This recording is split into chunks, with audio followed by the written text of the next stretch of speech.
Monk को देखते हैं जिसके 3 साथी होते हैं, एक फिश मॉन्स्टर, एक बिग मॉन्स्टर और एक मंकी किंग। दरअसल मॉन्क ने इन तीनों को अपने कब्जे में किया हुआ था और अपना गुलाम बनाया हुआ था। ये मॉन्क की मदद किया करते थे। अब मूवी के शुरू में मॉन्क हमें एक ऐसी जगह पर सोया हुआ दिखाया जाता है जहाँ के लोग बहुत छोटे थे। उसके आसपास छोटे छोटे टेम्पल्स भी थे। वो लोग उससे डर रहे होते हैं और मॉन्क को भी कुछ समझ नहीं आ रहा होता कि मैं यहाँ पर क्यों हूँ। तभी मॉन्क का लीडर वहाँ पर आ जाता है और उसे एक रोशन यानी चमकती हुई रिंग देता है। वो कहता है कि ये लो, इसे अपने सर के पीछे लगा लो, अब से तुम इनके राजा हो। जैसे ही वो रिंग पहनता है वहाँ पर अजीबोगरीब चीजें होने लगती हैं, जैसे कि रिंग खुद ही डिस्ट्रॉय होने लगता है। मॉन्क काफी परेशान था कि हो क्या रहा है और तभी परेशानी में ही उसकी आंख खुल जाती है। असल में उसका एक ख्वाब था, वो एक जगह पर सोया हुआ था और अब डर के उठ चुका था। वो जिस जगह सो रहा था उसके आसपास सर्कस हो रही थी। वहाँ के सब लोग उससे कहते हैं कि आप भी सर्कस में हिस्सा लेना। अब जो उसके पास गुलाम थे यानी फिश मॉन्स्टर और बिग मॉन्स्टर, वो उनकी सूरत में, उनकी फॉर्म में लोगों को एंटरटेन करता है।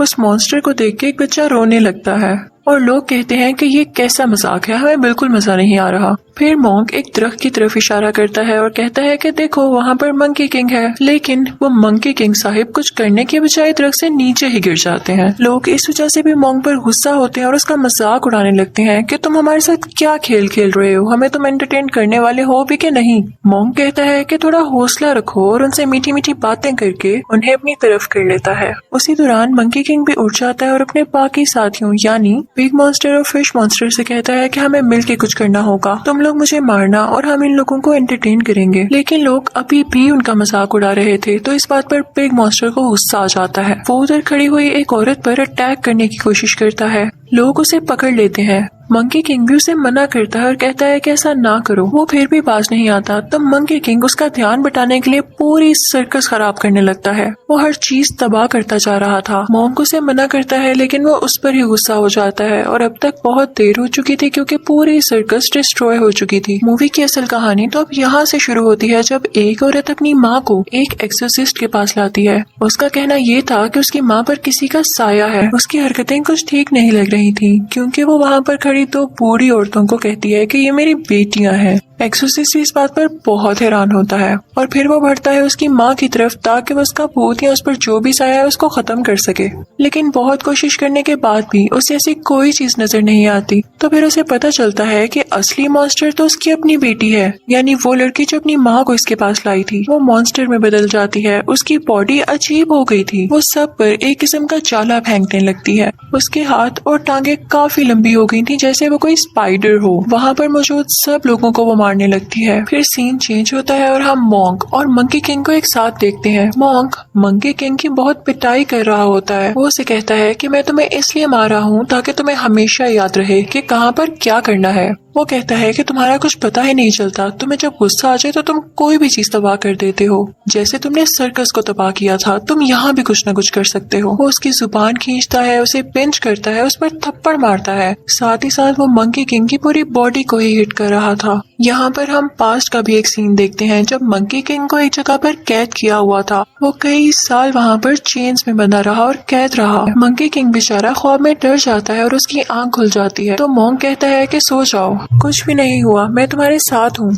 अगले दिन हम देखते हैं कि मॉन्क को पानी चाहिए था और वो पानी की तलाश में घर में जाता है। उस घर में सिर्फ लड़कियां ही थी और वो भी बहुत ज्यादा। हर लड़की दूसरी लड़की से ज्यादा खूबसूरत थी। वो सब उनको देखते ही रह जाते हैं। बिग मॉन्स्टर को एक लड़की अच्छी लगने लगती है और मंकी किंग भी एक लड़की के सामने बैठ जाता है, लेकिन वो उसे तंग कर रहा होता है क्योंकि असल में वो लड़कियां कोई और क्रिएचर्स थीं। वो बहुत बड़ी बड़ी स्पाइडर्स थीं। मॉन्क जब ये देखता है तो वो मंकी किंग से कहता है कि तुम अपनी होश में तो हो। वो कहता है कि हम मदद मांगने आए थे और अब तुम्हारी वजह से हमें जाना होगा। लेकिन वो लड़कियां उन्हें जाने नहीं देती, अपने असली रूप में आ जाती हैं। यानी वो अब बड़ी बड़ी स्पाइडर्स बन चुकी थी और उन लोगों पर अटैक करने लगती हैं। वो लोग खुद को बचाते बचाते बाहर आ जाते हैं। मंकी किंग के सामने सबसे बड़ी स्पाइडर आ जाती है और वो उसी तरह उसकी जुबान खींचता है जैसे मॉन्क ने उसकी खींची थी और इस तरह से वो स्पाइडर को मार देता है। जब मॉन्क को ये पता चलता है तो वो मंकी किंग से कहता है कि तुम्हें मैनर्स कब आएंगे, तुम कब सुधरोगे। हर चीज का हल ये नहीं होता कि वो जगह तबाह कर दी जाए या अगले को मार दिया जाए। मंकी किंग चुप करके उसकी बातें सुन रहा होता है और जैसे ही वो मोंग जाता है तो पीछे से वो बोलने लगता है। अब मोंग एक खामोश जगह पर जाकर आसमान के नीचे दुआ करता है, यानी प्रे करता है कि बस गॉड, अब मुझ में इतनी हिम्मत नहीं है कि मैं सब कुछ डील कर सकूं, और ये मॉन्स्टर्स भी मेरी बात नहीं मानते, मैं इनको नहीं हैंडल कर सकता, अब ये मेरे बस की बात नहीं रही है। ये सब बातें बिग मॉन्स्टर भी छुपकर सुन रहा होता है। वो सारा कुछ जाके मंकी किंग को बता देता है।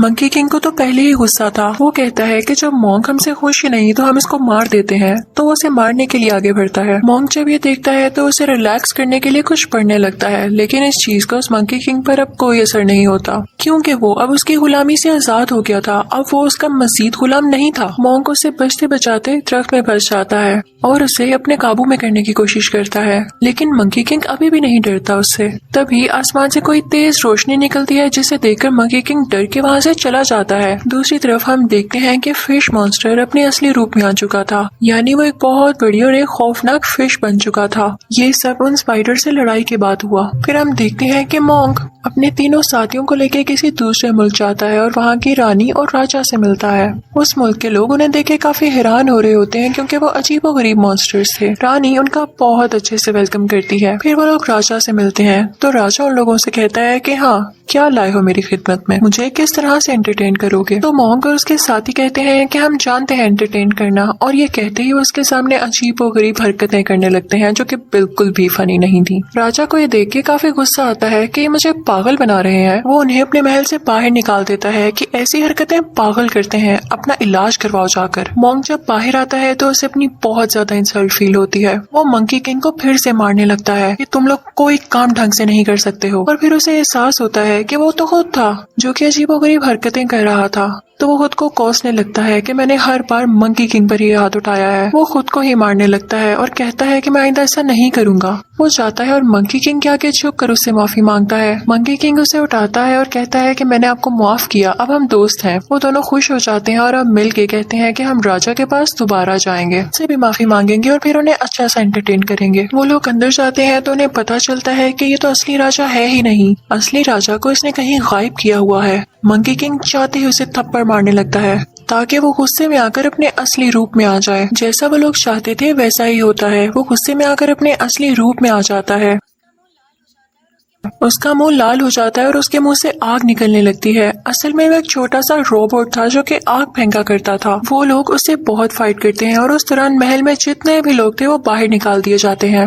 मंकी किंग क्योंकि बहुत गुस्से वाला था तो उसे बहुत जोर से हिट करता है, जिससे वो दूर जाके गिरता है। फिश मॉन्स्टर इस चीज का फायदा उठाते हुए अपने मुंह से बर्फ फेंकता है, जिसकी वजह से वो रोबोट फ्रीज हो जाता है। और फिर वो जाते हैं असली राजा की तलाश में। उस रोबोट मॉन्स्टर ने असली राजा को जमीन के नीचे कैद किया हुआ था। मोंग उस रोबोट राजा को कैद करके रानी को दे देता है और असली राजा को बचा लिया जाता है। असली राजा मोंग और उसके साथियों से बहुत खुश था और वो कहता है कि मांगो, तुम्हें क्या चाहिए। मोंग उसे कुछ नहीं मांगता तो असली राजा खुद ही उसे तोहफे में बहुत सारी लड़कियां दे देता है कि अब से ये तुम्हारी खिदमत किया करेंगी। मोंग कहता है कि नहीं, मैं इन सबको अपने साथ लेके नहीं जा सकता, पर हाँ मैं ये चाहता हूँ कि इन सबको आजाद कर दिया जाए, रिहा कर दिया जाए। तो वो सब लड़कियां कहने लगती हैं कि नहीं, हम इसी जिंदगी में खुश हैं, हमें आजाद नहीं होना। लेकिन उनमें से एक लड़की खामोश होती है। राजा उसे अपने सामने बुलाता है और कहता है कि क्या हुआ। वो लड़की कुछ नहीं बोल रही होती तो राजा उससे गाने के लिए कहता है और कहता है कि इस गाने के साथ डांस भी करो। वो लड़की बहुत डरी हुई थी लेकिन वो वैसा ही करती है। वो बहुत नाजुक और प्यारी लड़की थी। वो राजा को पसंद आने लगती है और वो उसे अपने साथ ले जाता है, ये कहकर कि अब ये मेरे साथ रहेगी। लेकिन अब मोंग को भी दुख हो रहा था कि उसने इस लड़की को अपने साथ क्यों नहीं जाने दिया, उसने इसे वापस क्यों कर दिया।